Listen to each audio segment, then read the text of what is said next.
Hi, my name's Sanchez. I'm a traditional herbalist practicing from the beautiful, sometimes windy, Blue Mountains just outside of Sydney. And today we're going to talk about rosemary. And as Shakespeare himself said, there's rosemary, that's for remembrance. And this is so true. Rosemary has such a long history in herbal medicine, and it's known for its use primarily for memory. In fact, in Australia on Anzac Day, we wear a little sprig of rosemary to remember those soldiers and their families who were involved in the wars.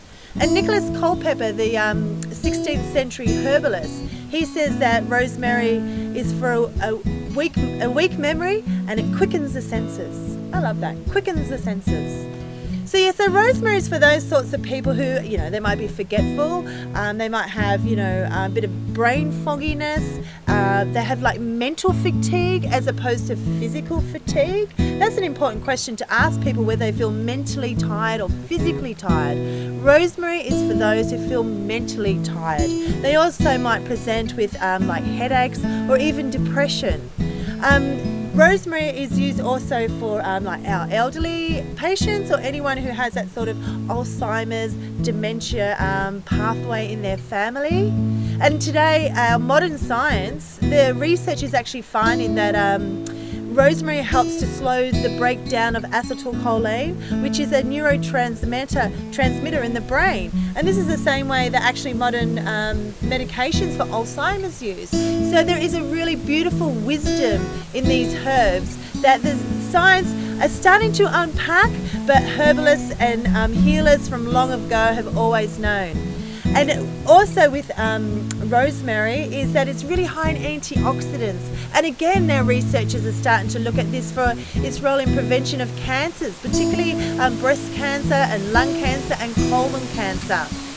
But when we think about rosemary in the holistic sense, we think of it as a warming herb, and a drying herb. So any sort of like catarrh conditions like in the nose or the chest, rosemary is great for. And it has that circulation too, so cold extremities, people that don't like the winter, they really feel the cold.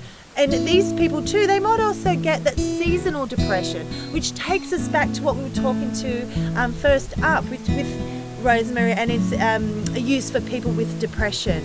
I also use rosemary for students.